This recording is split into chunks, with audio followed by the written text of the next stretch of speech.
Когда дождь, мы все под дождем. Когда сильный ветер, этот же ветер в этих комнатах стоит.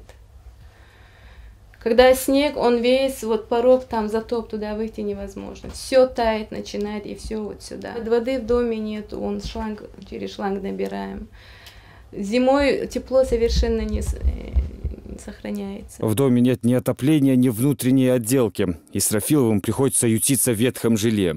Но теперь у них есть возможность распрощаться с прежними условиями, ведь региональный общественный фонд подарил семье новую квартиру. Однако хозяйку подарок не устраивает. Тесно, комнаты очень маленькие, нас 6 человек. Мы посмотрели комнаты. Эти комнаты, я не знаю, туда ни мебель не поставишь, туда ни кровать не поставишь. Я понятия не имею, как здесь разместиться. Я много не хочу. Я хотела хотя бы, чтобы хоть как-то, чтобы посвободнее было. Там вообще у меня ужас творится. Там дом вообще в ужасном состоянии, который непригодный для житья. И здесь точно так же вот зал, спальня.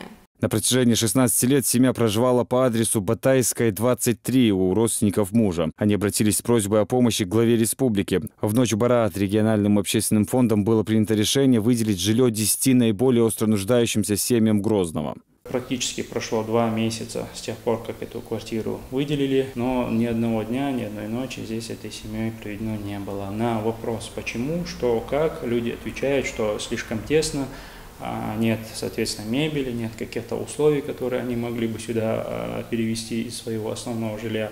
При этом семья даже не встала в очередь за квартирой. Новое жилище им было подарено общественным фондом, а не государством. Несмотря на все это, стороны не могут договориться вот уже 2 месяца. С момента выделения жилья Исрафиловой, скажем так, было озвучено, скажем, свое желание иметь квартиру большей площадью. Было предложено, если вы не согласны с тем, что вам выделили квартиру, если вы хотите квартиру большей площади и так далее, то есть именно согласно учетной норме по составу семьи вы можете отказаться письменно, причем отказаться от данного жилья, встать на квартирный учет и дожидаться своей очереди, когда именно вам поможет государство, а не региональный общественный фонд.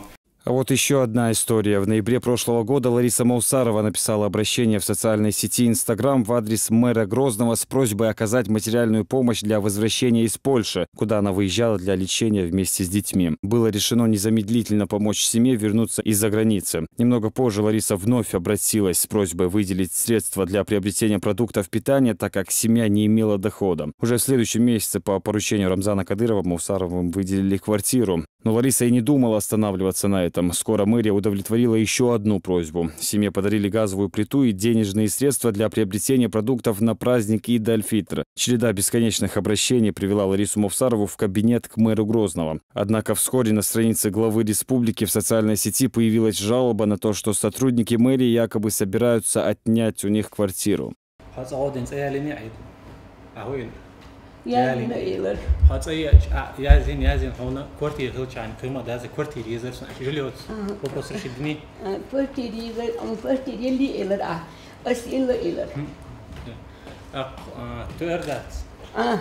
Не превращать постоянные просьбы в источник дохода. С такой просьбой обратился к Маусаровой Муслим Хущиев. Он подчеркнул, что на территории города находятся сотни семей, которые тоже нуждаются в помощи, а ее постоянные просьбы и необоснованные жалобы затрудняют работу мэрии.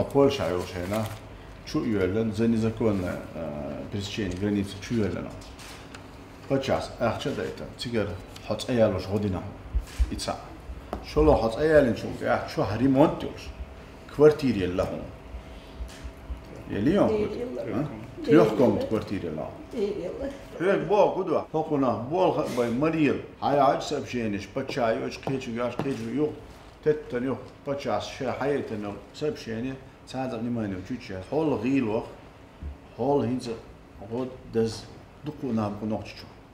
В сеть Instagram с аналогичной просьбой обратилась и жительница столицы Лиза Макалова. Для семьи из 7 человек была приобретена квартира на средства регионального общественного фонда. Несмотря на то, что теперь у женщины благоприятные условия для проживания, Лиза попросила еще и материальную помощь. Между тем, что в городской мэрии сетуют на то, что из-за таких необоснованных просьб помощь не успевает дойти оперативно до тех, кто в ней действительно нуждается. Саид Ахмадов, Тинатин Музашвили. Новости.